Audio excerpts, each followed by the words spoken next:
Hi hello ನಮಸ್ತೆ. ರಿಷಬ್ ಶೆಟ್ಟಿ ನಿರ್ದೇಶನ ಮಾಡಿ ಜೊತೆಗೆ ನಟನೆಯನ್ನ ಮಾಡಿರುವ ಕಾಂತಾರ ಚಾಪ್ಟರ್ 1 ಸಿನಿಮಾ ಅಕ್ಟೋಬರ್ 2ರ ಗಾಂಧಿ ಜಯಂತಿ ರಜಾ ದಿನದಂದು ತೆರೆ ಕಂಡಿತ್ತು. ದಸರಾ ಹಬ್ಬದ ಸಮಯವಾಗಿದ್ದರಿಂದ ಅದು ಒಳ್ಳೆಯ ದಿನಾಂಕವಾಗಿತ್ತು. ಆದರೆ ಅದೇ ಸಮಯಕ್ಕೆ ತಮಿಳು ಮತ್ತು ಹಿಂದಿಯಲ್ಲೂ ತಲಾ ಒಂದೊಂದು ಸಿನಿಮಾಗಳು ಕಾಂತಾರ ಚಾಪ್ಟರ್ 1 ಎದುರು ತೆರೆ ಕಂಡು ತೊಡೆ ತಟ್ಟಿದ್ವು. ಆದರೆ ಬಾಕ್ಸ್ ಆಫೀಸ್ನಲ್ಲಿ ಅವುಗಳ ಫಲಿತಾಂಶ ಏನಾಯಿತು? ಈ ವಿಡಿಯೋ ನೋಡಿ.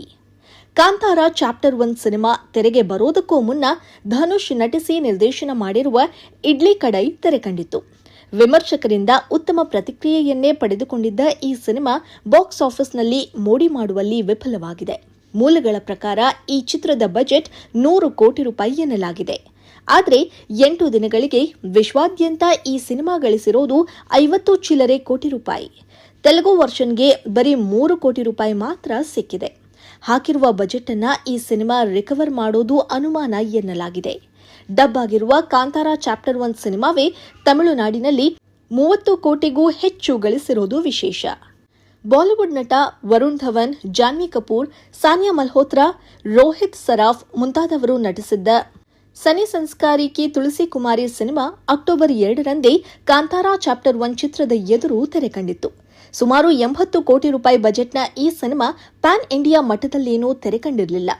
7 ದಿನಗಳಿಗೆ ಈ ಚಿತ್ರ 55 ಕೋಟಿಗೂ ಹೆಚ್ಚು ಕಮಾಯಿ ಮಾಡಿದೆ.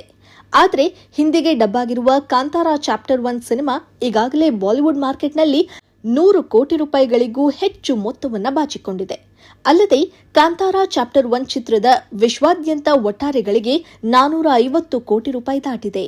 ಅಲ್ಲಿಗೆ ಇಡ್ಲಿ ಕಡಾಯ್ ಮತ್ತು ಸನ್ನಿ ಸಂಸ್ಕಾರಿ ಕಿ ತುಳಸಿ ಕುಮಾರಿ ಸಿನಿಮಾಗಳು ಕಲೆಕ್ಷನ್ ವಿಚಾರದಲ್ಲಿ ಕಾಂತಾರ ಚಾಪ್ಟರ್ 1 ಹತ್ತಿರಕ್ಕೂ ಬರಲು ಸಾಧ್ಯವಾಗಿಲ್ಲ.